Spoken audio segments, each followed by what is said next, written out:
Hi, hello everybody. My name is Dr. Enongo Lumumba-Kasongo. I am excited to be the keynote speaker at the 7th Annual North American Conference on Video Game Music. I wanted to begin by thanking Elizabeth Medina Gray, Matthew Thompson, Ryan Thompson, and all of the other organizers and participants in this year's conference. As news of COVID-19 cancellations first began to spread in early March, I was particularly saddened about the possibility of having to cancel this conference. Thanks to the wrangling efforts and ingenuity of Elizabeth and the rest of the NACVGM team, we are still able to celebrate and discuss the wide world of video game music and sound this year. So thank you to them. Please give them a round of applause wherever you are, and then make sure to pat yourself on the back for making it here. I hope you don't take that last comment lightly. It is indeed a feat that you are here today. As I am recording this video in my home in Philadelphia, Pennsylvania, which is situated on the Lenape land, we are in the middle of a criminally mismanaged global pandemic that has infected over 7 million people worldwide, and that has claimed the lives of over 115,000 Americans and 400,000 people globally. Over 40 million people in the US have lost their jobs since quarantine began. Countless others will soon be left homeless and penniless as emergency unemployment funds run dry and evictions resume. The majority of the communities affected by COVID-19 have been those who were already suffering disproportionately across health and socioeconomic measures long before the emergence of COVID-19. Namely, poor Black and brown folks, the same people whose ancestors built this country and whose underpaid labor in the service sector has only very recently been given the designation essential, with none of the protections that should accompany such a distinction. Every industry has suffered innumerable blows that will take the better part of the decade to repair, of course, with the exception of capital markets where billionaires have flourished. From my particular vantage point, as a working musician, the situation is bleak. According to a recent survey conducted by the National Independent Venue Association, NIVA, over 90% of music venues in the US will permanently shutter over the next few months if they cannot receive an infusion of government funding. Because of the exploitative nature of music rental distributors, aka streaming behemoths like Spotify and Apple, and the lack of federal and statewide support for the arts, most musicians have become reliant on tour income for their survival, along with their precarious non-music gigs. With festivals and concerts no longer an option for the foreseeable future, many artists are having to walk away from their life's work indefinitely. As William Deresiewicz noted in a recent article in The Nation entitled, quote, "The Coronavirus Meets Curtains for Artists," the truth is that digitization has not really demonetized the arts. Someone has been making money, but that someone isn't artists. For those who are counting the clicks and selling the resulting data, free content is a gold mine. Silicon Valley in general, and the tech giants in particular, above all, Google, Facebook, and Amazon, have engineered a vast and ongoing transfer of wealth on the order of tens of billions of dollars a year, from creators to distributors, from artists to big tech. As a college educator, I am also closely following the dismaying conversations taking place across the country as college presidents and high-level administrators weigh the financial consequences of keeping colleges closed against the potential epidemiological impacts of opening up too soon. I am most concerned about how these decisions will disproportionately affect students from marginalized groups, as well as non-tenure track faculty, postdocs, graduate students, and staff who are looking out at an academic job market that is virtually non-existent. And finally, we are in the middle of a global uprising to defend Black lives from racist policing and to dismantle the various interlinked systems of oppression that co-produce carceral systems and white supremacy. These efforts have been led by an incredible coalition of youth organizers, longtime prison abolitionists, Black queer feminists, and everyday people and their allies who push our collective consciousness every day toward the possibility of finally tackling systemic anti-Blackness and wealth inequalities before they permanently derail the human project. On an intellectual level, the enormity of these challenges has been difficult to grapple with. On a personal level, it has often felt nearly impossible. It has been a challenge I feel that I am navigating from one tweet to the next. I have struggled mostly with getting out of bed, often with returning emails, texts, and phone calls, even to people I miss and desperately want to reconnect with. I have found it difficult to play any video games, to write or listen to any new music. I have found it difficult to pick up any books. I have felt physically ill, tired, disconnected, irritable, and anxious. I do not sleep much. I don't sleep well. I am annoyed when people post about being, quote, productive. I feel flickers of rage every time I see posts from various institutions and corporate entities that now proudly proclaim that Black Lives Matter, when the actual Black people in their programs, departments, and networks are telling us how they didn't matter a week ago, and quite frankly, still don't. To speak nothing of those who never had the chance to enter those spaces in the first place. Over the past 2 weeks, I had actually begun to dread finishing this talk because I didn't think I had anything to say that much smarter folks haven't already said, tweeted, or written about at length. I also wondered if there were more urgent concerns that I should be calling attention to than video game music at a moment when the communities I care most about are on fire. And then, a few nights ago, midway through a 2 a.m. trip down a Black feminist YouTube wormhole, I find myself tumbling down those quite a bit lately, I landed on an interview with Kimberly N. Foster, the cultural critic and founder of the Black feminist media company For Harriet. Among other things, she shared that she identifies as a feminist largely because she believes in people's capacity to change. That assertion slapped me in the face. It was an important reminder that inhabiting my political identity as a Black feminist is about more than my personal transformation and my value system. It is a proclamation of hope, persistence, and my belief in the transformational capacities of others. The belief that if given the right tools and environment, every person has the capacity to prioritize equality, inclusion, empathy, even in the face of individual power and riches. As I slid further down the rabbit hole, now wide awake with my excitement stirring, I began to ruminate on the words of Salome Asega and Ryndon Johnson, two other Black cultural workers I had recently encountered through interviews with The Creative Independent, which is a wonderful online resource for artists living and working at the intersections of virtually every creative field. In particular, I thought about how both of them highlighted the power of speculative spaces for helping humans to practice change and test out theories of humanity with lower stakes. According to Asega, a researcher and artist who works at the intersections of art and tech, I think, quote, I think science fiction and speculative thinking are playful approaches to, and a safer mode of thinking about, injustice and pain in the present. So when we're doing these speculative workshops, either through IAPO repository or other workshops I've done, we're always really talking about the things we carry with us when we walk into the room. It then becomes this backward process when the participant explains what they've made. It's like, what were you thinking? Or what questions were you asking? And when you begin to hear a story of a concern someone brought in with them that day and wanted to solve for, it always comes down to a problem, and the speculative, quote, output is their poetic attempt at a solution. And for Johnson, an artist and writer who works within virtual reality, these kinds of speculative spaces are important because they allow us the opportunity to think deeply about consequences and systems of justice differently than the way we might automatically engage them IRL. Quote, there's this thing that I think we're going to start to run into, which is, if I say I thought about robbing a liquor store, nobody can prosecute me because I didn't rob the liquor store. It was a passing thought. But if I physically rob a liquor store, you can prosecute me. In VR, it's much muddier because it's like if someone reaches out their virtual hand and touches someone's avatar body in a way that's inappropriate, they've done something to that person that feels physical. A passing thought has become a physical movement in virtual space and has perhaps been enacted on someone in a way that makes them feel physically violated. How do we deal with that? VR might be an opportunity to try and sort out alternate methods of rehabilitation for things that hurt other people. It is an opportunity to rewrite how we deal with one another because it demands a new way of dealing, end quote. Of course, neither of these ideas are new. They reflect the ethos and political investments of countless sci-fi writers, Afrofuturist thinkers, musicians, designers, poets, high priestesses, and critical theorists from decades past. But these were exactly the words I needed to hear in order to steer me towards what I wanted to say today, about the importance of thinking more expansively about what speculative space can be in the context of video game sound.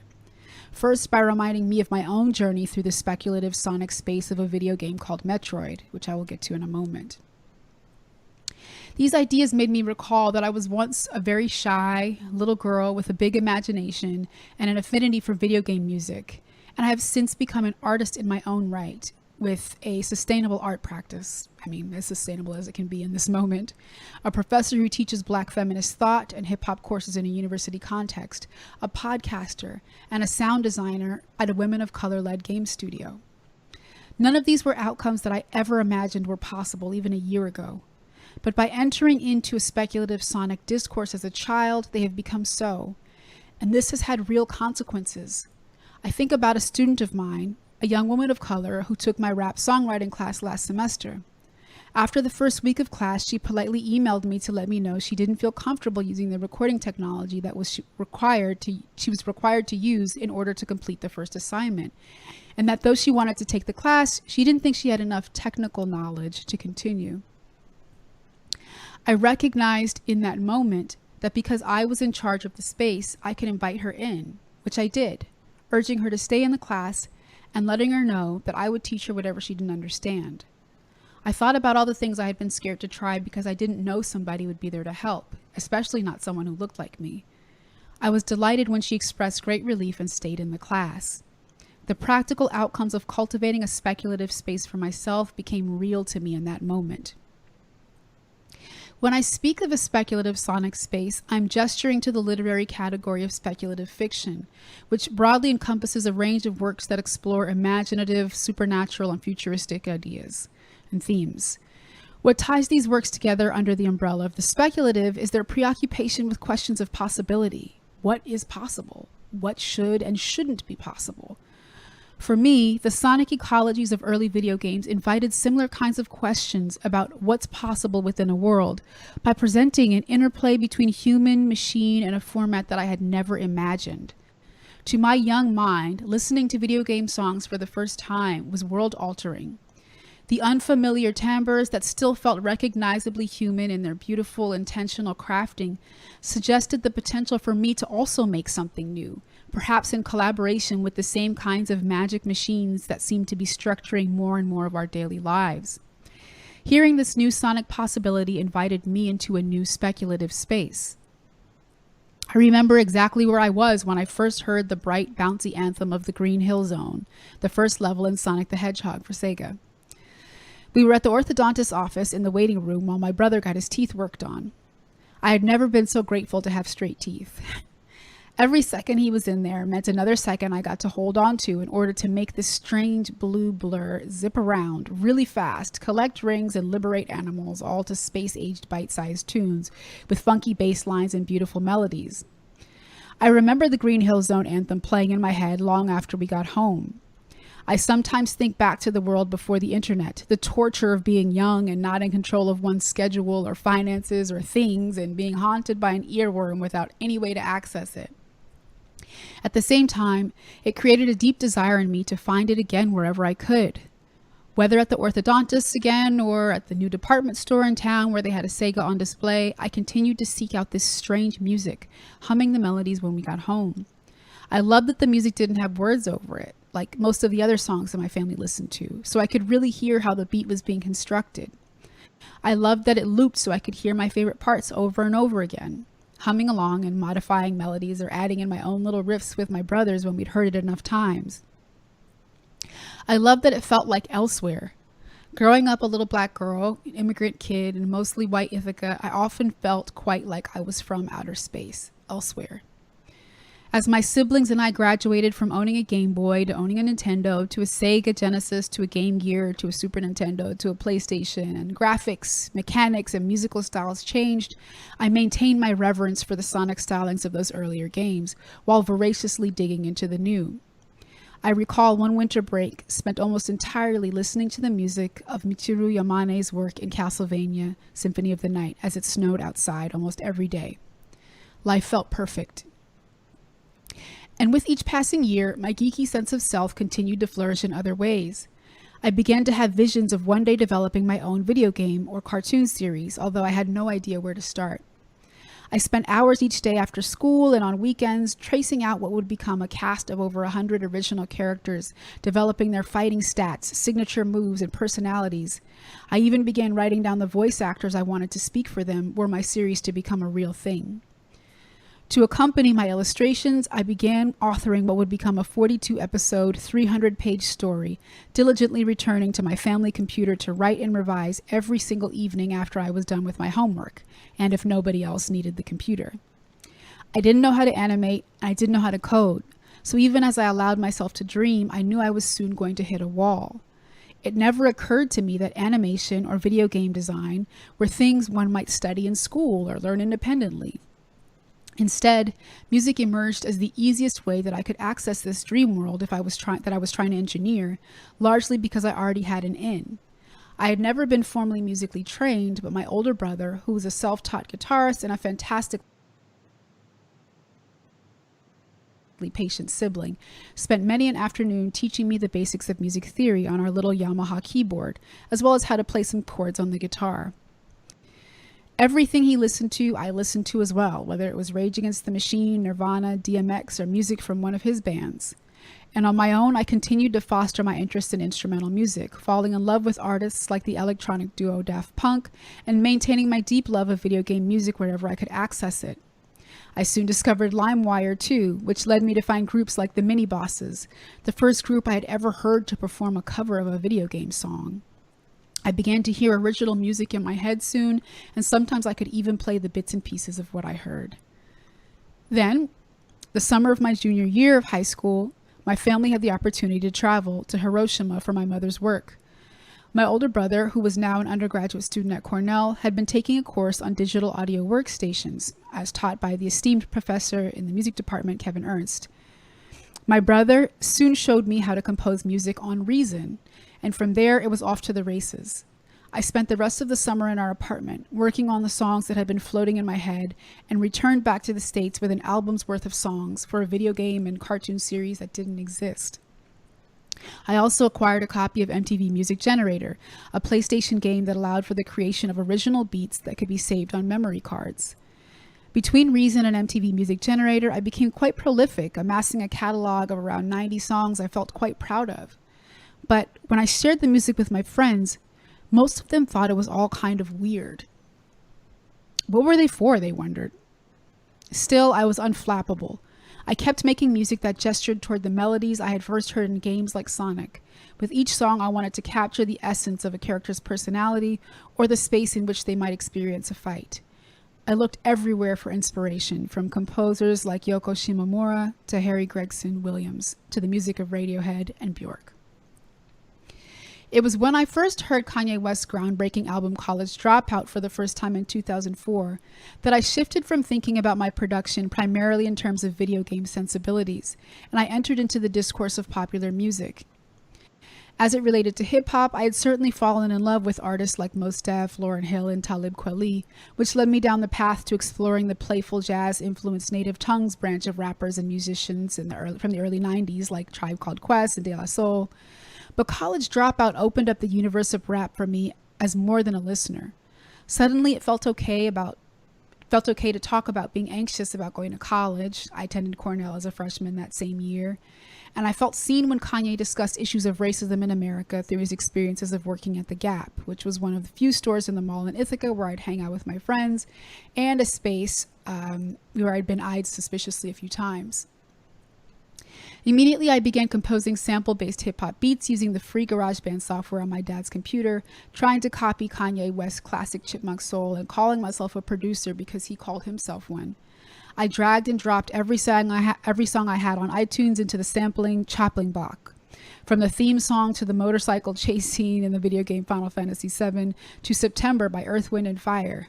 I used the in-program hip-hop kit included to program my drum sounds. And just as a quick aside, I later learned that Kanye's first foray into hip-hop production was also initiated, supposedly, by an exploration of sonic speculative space and gaming.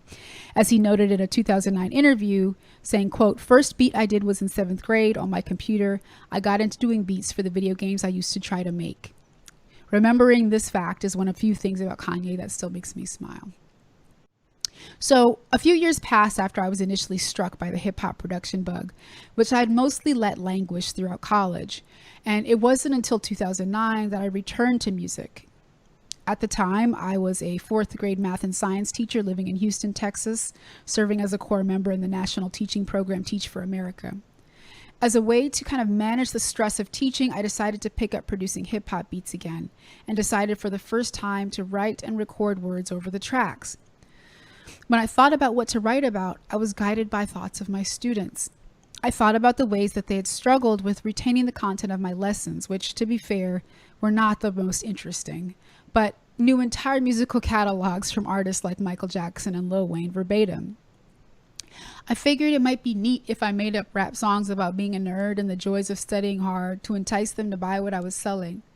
Working on music became so enjoyable that after I initially explored some of these issues of my identity as a nerd on paper, I started to write songs about everything else. I eventually adopted the moniker Sammus as an homage to the protagonist from the video game Metroid of the same name, albeit with a slightly different spelling, who is largely regarded as the first playable woman character in popular gaming. In particular, I loved the fact that throughout the classic Metroid video game, which I had played frequently as a child, she's cloaked in a large armor suit and her identity as a woman is only revealed at the end of the game, after the player beats the boss of the game, a giant disembodied brain called Mother Brain. This reveal, which awakened in me and countless other players an early understanding of our gendered assumptions, became an important symbolic moment for me when I later began producing and sharing my beats. I hadn't really been pursuing production as an expression of my nascent feminism, but it quickly took on that character as I encountered men whose initial questions were often regarding the identity of the person who had produced the beats over which I was rapping, or the beats I was sharing, period. They seemed to question the veracity of my story, even after hearing it a few times. I felt akin to Sammus in those moments. We were both forced to traverse dangerous planets, and the revelation of our identities as women was always met by much surprise. The name felt perfect. I eventually even began donning an arm cannon, engineered by a friend during parts of my live show in order to make my connection with the game more explicit. The inclusion of cosplay at my shows has since become a very important part of my set in that it reorients the expectations of listeners regarding my identity and what a hip-hop show can be. Above all, it was my decision to write and produce a concept album about Metroid in 2013, which I released in 2014, that revealed to me the transformative power of engaging with speculative spaces within the sonic ecologies of video games on a personal and a community level. The EP, which was a 7-track album entitled Another M, sampled, chopped, and remixed songs from the original Metroid Nintendo game score, with original lyrics that I wrote and performed from the perspective of Samus Aran in her search for Mother Brain. What follows is an excerpt from a longer piece I published on the Mary Sue about what I learned in the process of bringing the album into being. So when I first began working on my Metroid EP at the end of 2013, my persistent anxiety had hit an all-time high. I was floundering in my PhD program, stressed by a failing relationship with my significant other, terrified about starting a new job, and dissatisfied with the trajectory of my music career. After lengthy conversations with respected colleagues, I decided that I would use Kickstarter as a platform to grow my fan base and release my biggest project to date. For a year, I had been toying with the idea of creating a Metroid EP, and the timing finally felt right. But even after planning out all the painstaking details of the project, it still took several months for me to work up the nerve to launch the campaign. Gripped by a fear of public failure and an even bigger fear of success. What if nobody contributes to the project? Or worse, what if the campaign really blows up? How am I going to manage everybody's expectations? My head throbbed at the thought of the nerd rage I would undoubtedly ignite when Metroid purists happened across my black-ass retelling of the story. I was hip to how these things generally played out. Although Samus' racial identity is not made explicit, her skin is actually an interesting shade of like lavender in her original unsuited playable form. Later iterations of Samus clearly present her as a white woman with long flowing blonde hair. As the funding rolled in, I tried to steel myself for imminent fanboy and geek hysteria. When I was navigating that lonely upstate New York winter and trying to make sense of my world, I could have never have imagined the wonderful places that this project has since taken me. I had been preparing myself for my supporters who had never touched a Nintendo controller to throw up their hands in confusion and walk away. Many supporters had often told me that I was, quote, bigger than the video game music scene to which some felt I was pandering. I had also been prepared to receive backlash from Metroid lovers raised on a different perception of Sammus than the woman I was presenting. The woman that I conjured up was both a bounty hunter and a social theorist. She was just as well versed in discussing her finesse with an arm cannon as she was in highlighting the insidiousness of cultural appropriation in the context of Miley Cyrus. Much to my surprise, people seemed to love my version of Sammus as much as they'd loved her in her silent sprite form. Since I released another M last year, this was written in 2015, the sales and thank you notes have never let up. Every single day, I receive messages of love and excitement from people of color, gamers, feminists, hip-hop heads, activists, and all of the above. Listeners who learned about me through their passion for Metroid are now purchasing my first and second albums, projects that have nothing to do with Samus Aran and instead have everything to do with a Congolese Ivorian girl from upstate New York. People who never had an interest in anything related to video games, Afrofuturism, or sci-fi now prominently display images of a black space-bound bounty hunter rocking an arm cannon on their computers and clothes. Through telling Sammus' story, I have received support from so many cultural critics and outlets. I discovered that transcendent music occurs when an artist approaches her subject matter reflexively and accepts that her perspective can be an asset, even in telling someone else's story. And of course, that is said with the caveat of the mindfulness that it takes to tell someone else's story in a gracious, generous, complex way. Most importantly, I learned that whether I'm speaking as Sammus or Sammus, two M's, my voice matters, a message that is so necessary to hear at a time when some lives seem to matter so much more than others. Since the experience of releasing the record and performing the songs from it everywhere from dive bars to packed video game conventions, and even in front of my real life superhero, Mae Jemison, I have developed a deeper understanding of my voice and a sense of what matters to me, even in the works that followed Another M.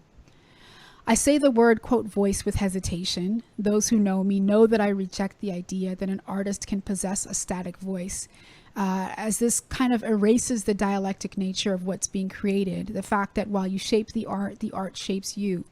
It reduces the voice to being a unidirectional force that comes from a static self to mold a song into a song, whereas I believe the voice to be something that lives forever somewhere between the artist and the product. Still, I have recognized the ways in which opening myself up to new sonic possibilities through the perspective of Sammus 1M and the reworked production of Metroid has led me back to myself and what matters most to me. Although the themes, sonic and intellectual influences and sounds of each of my 6 albums vary, I now understand my catalog as one that is invested in situating Black feminist perspectives, experiences, and critiques within ongoing Afrofuturist dialogues around repurposed pop cultural iconography. I know that I desire to speak to the multitude of ways that Black women who think of themselves as geeks articulate their identities, from our love-hate relationships with popular culture, video games, comic books, and cartoons, to our shared cultural ideas about speech, fashion, movement, and style, often informed by our hip-hop sensibilities. Further, I use reflexive songwriting approaches to play with and revise several of the popular myths that surround contemporary Black identities. Namely, I seek to ask some version of the questions, who am I? What am I doing here? What do you expect of me? What does it mean to be Black and a woman? And what do I want to play tonight on Steam? I don't know that I would have arrived at this level of self-awareness about my craft and about myself without becoming Sammus 1M first. So, who cares? Why does any of this matter? Okay, I found my voice. hip hop hooray. And I mean, yes, it's all very neat that I was able to convert some Black feminists into fellow gamers and some gamers into fellow feminists and to celebrate those who were already living in both spaces. But okay. Well, for one, I think it's a good ass story. That's right. And furthermore, I think the fact of that is good enough reason to tell it. Although sharing this testimony about the transformative power of engaging deeply with video game sounds feels like preaching to the choir in this particular context, I contend that it's still worth sharing my story at a moment that feels so grim. I could have never imagined being able to share a story like this in a space with others who possess the same reverence for game sound and music as I do, especially after thinking I was a real weirdo for most of my childhood. It's pretty remarkable that we get to sit here together to explain and explore everything from the sounds of early video game dialogue to the queering of video game music generally. These stories are each important. I would have loved to have had more theoretical, more historical tools to make sense of those bleeps and bloops that wouldn't leave my head when I was a kid. Particularly for those of us engaging with video game sounds as members of communities who deal constantly with erasure, I think the story in itself is always important. Beyond the goodness of the story, and more to the point of about the kind of power of cultivating speculative spaces for bringing about change within us and our communities, my story also calls attention to the necessity of thinking more expansively about what outcomes we wish to see in the future spaces and how we do the work of imagining a world post-pandemic and post-police state in the first place. In a talk about video game sound and speculative space, it would make sense that the speculative space in question is the game world. But my story illustrates that by sitting at the intersection of the game world and my embodied experience, I was able to create a new sonic possibility, which invited new kinds of listeners to sit in community with each other.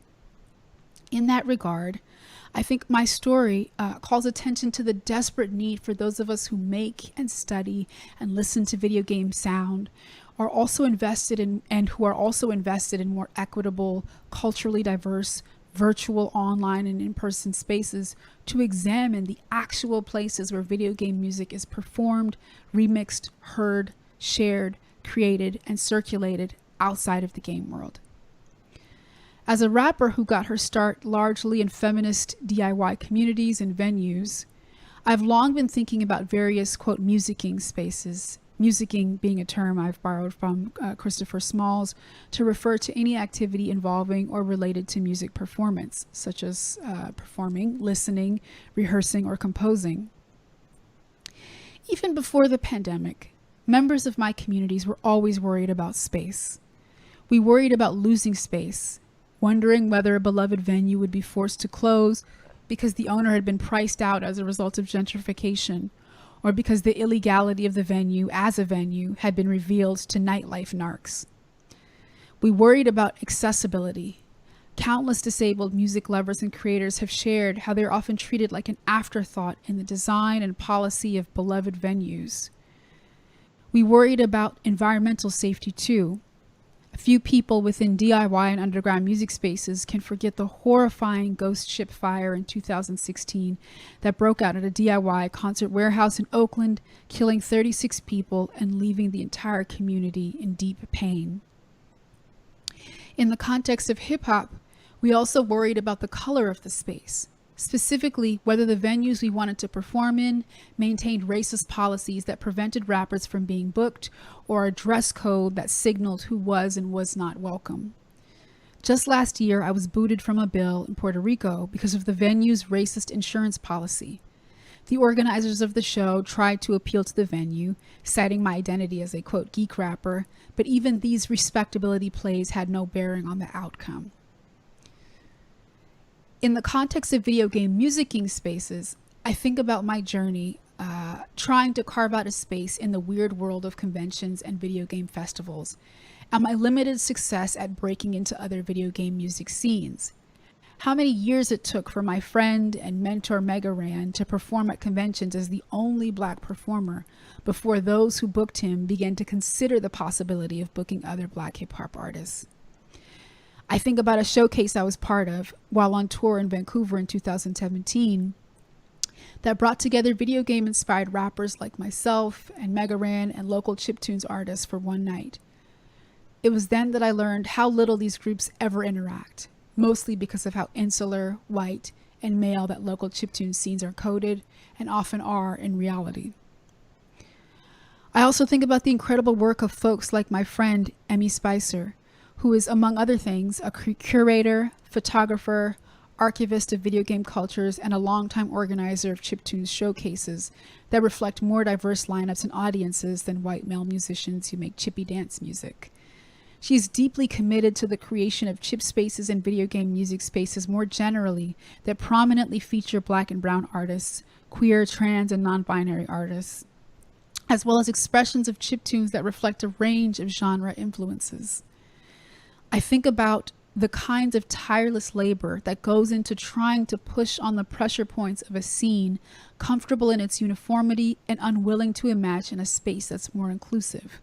Because for those who benefit from its insularity, more participants simply means more competition. I also think about the ways that power, and specifically power over other people's bodies, marks an important and unwanted site of tension for cultural workers like Emmy in most music spaces. I think about her experiences within chip scenes as someone who's been inappropriately touched by a peer and influential curator who denied her claims and those of others for 4 years until this month, and how she tried to use this incident to call attention to broader issues of sexism within chiptune scenes relating to the intimidation of women in order to erase and diminish their contributions. And beyond that, to call attention to issues of bodily transgression within show spaces more generally. For all of her efforts spent cultivating an active and diverse chiptune scene, it is frustrating to know that her attempt to establish accountability within a space she has loved and cared for also means inevitably connecting her legacy to that of a harmful member of the community and the gossip, lies, harassment, and stories that accompany any scene's fallout. When instead, the focus should be on the range of artists who felt seen for the first time through hers and similar organizing efforts. This struggle to keep spaces, scenes, and communities accountable is, of course, not unique to chiptunes, but it is reflective of the fight that so many people from my DIY feminist corners of the universe face in trying to make the change they wish to see, and we would be remiss in not thinking about how these issues emerge in video game musicking spaces today. I also think about 2 very recent Paste magazine articles written by Indigenous game critic Dia Lacina over the past 2 weeks regarding Black video game music composers, or rather their absence from any kind of well-circulated public records. The first article, which directly asks in its title, "Where are all the Black video game composers?" highlights Lacina's difficulty in trying to find any Black video game composers for a piece she had hoped to author in celebration of their work. She ends the piece by issuing a call for Black video game composers to reach out via DMs and get in contact with her. The follow-up piece, published about a week later, highlights 9 individuals who did reach out to her, but it still reflects a major gap. Between myself and other rapper friends of mine, I know we've contributed several rap verses to video game soundtracks over the past few years, but it was really after reading Lacina's articles that I began to examine how few and far between are our voices within the world of video game composition. I think about all that is being lost if Black folks are only appearing sonically in video games through popular songs that are licensed by AAA games or as MCs on outros, intros, and promotional tracks. I think about academic spaces of music production as well. In particular, a graphic that I saw on Twitter last week from a 2018 Scientific American article entitled "This is What the Race Gap in Academia Looks Like," that revealed in part the virtual non-existence of Black PhDs in music composition. The author of the original tweet, Alice Jones, a Black flutist, notes, quote, "In the comments of the original post, people shrug this off as normal, expected, a confirmation bias, theorizing this is because Blacks have their, quote, own music, like jazz, or lack of interest," end quote. As a Black woman who was just entered into a music department this past year, I recognize these sentiments as a widespread problem on the part of music departments across the country, both to meaningfully engage with classically trained Black musicians and to examine their biases about who counts as a composer and a musician in the first place. My freshman year at Cornell University, I was by chance placed in a music-focused residence hall called Just About Music. Even as I was making beats in my dorm room, I never attended any of the music-focused events because they seemed to prioritize, quote, singer-songwriters, whether in their framing of open mic nights as the coffee house or selection of artists who were invited to perform and share. I never considered that I could take a music class at Cornell because I didn't have formal training and I couldn't conceive of anybody getting what I was trying to do in a formal academic space. These were all barriers that I hope to combat in my role as an instructor at Brown, in large part because I think about where I could have been and what I could have been doing if my musicality had been rendered legible through the institutions I attended. And I ended up going back to Just About Music as an assistant residence hall director, and felt really good about the community that I was able to build there by prioritizing not even just the booking of artists from a wide range of different genres, but even recognizing that how we frame an event, right, as something for singer-songwriters won't necessarily read to other kinds of artists who are songwriters as something that's accessible to them. So that language that we use to frame a space is incredibly important, and as I kind of have relayed in my own personal experience, and something that I use to guide my thinking as a program organizer and as an instructor later. And finally, I think about, computer's doing funny things. And finally, I think about my own work right now as I embark on a journey to compose original music for a rap composition game based on the HBO scripted series Insecure, which is an absolute dream, and I can't believe that I'm in this position. As a longtime fan of the show's creator, Issa Rae, it feels sort of surreal that now I'm getting to work on a video game that features characters that look like me, that I feel like I was yearning toward when I was first trying to imagine myself as a video game musician and designer and cartoonist. So it feels very, very full circle. The team developing the game, Glow Up Games, is a new women of color-led studio that has prioritized building a studio that reflects the diversity of identities and ideas within our gaming universes. We don't believe the lies about us not playing games and not being invested in what game spaces look like. I hope that I will be able to do justice to the playful, sometimes muted, sometimes ratchet, alt R&B vibes that reflect the sounds and sensibilities of Insecure.